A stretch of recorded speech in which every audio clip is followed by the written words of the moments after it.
Dnes jsme pro vás připravili krátké instruktážní video o tom, jak jednoduše vytvořit personalizovaný fotohrnek.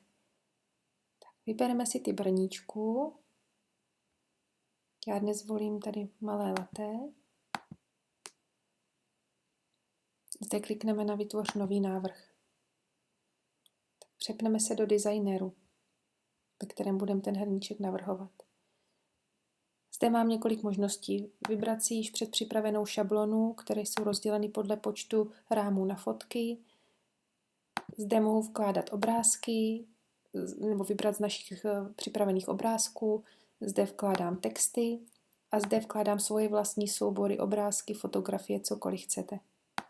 Já dnes zvolím šablonu, přetáhnu ji táhnutím na hrníček. V mojí galerii nahraji fotku, kterou chci. Je dobré mít fotku už předem připravenou. Vidět, jestli je třeba na podlouhlo nebo na stojato, spíš podle toho je dobré i vybírat ten rámeček, alespoň přibližně. Tak, fotka je zde vložená. Táhnutím ji opět přetáhnu na hrníček.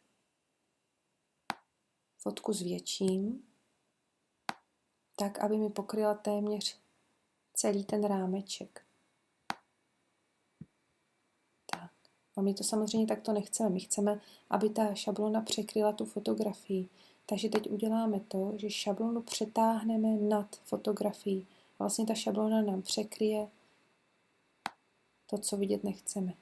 Vidíte, že ještě pořád s tou fotografií mohu samozřejmě hýbat a vidím, že tady ještě jsou bílá místa, takže ještě mohu fotografii mírně zvětšit.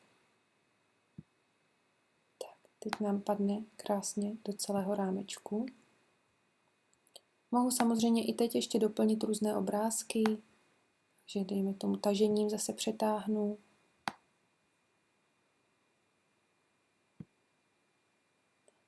Obrázky mohu rotovat.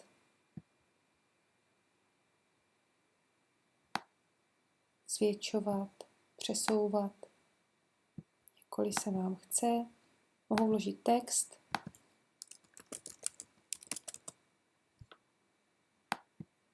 Změnit font. Text přetáhnu tam, kde ho chci mít. Třeba zde. Mohu měnit velikost toho textu. Takže necháme to tak. I barvu. Kliknutím tady na ten barevný čtvereček, tak vyberu třeba tuto zelenou. Nebo zde mohu vložit číselný kód nějaké speciální barvy, kterou bych si tam přál mít. Tak, hotovo, barva vybrána. Pokud jste s designem spokojení, kliknete na Uložit projekt.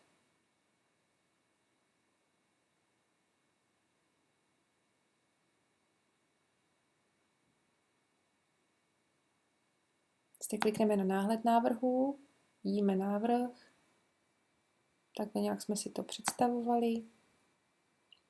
A zde klikneme na hotovo. Jakmile kliknete na hotovo, už není cesty zpět, už návrh nelze dále upravovat. Tak, zde si ještě mohu vybrat, jestli chci hrníček naplnit bonbony, čokoládkami, tak já zvolím čokoládky. Jestli je chci hrníček dárkově zabalit a přibalit ručně vyrobenou dárkovou kartu,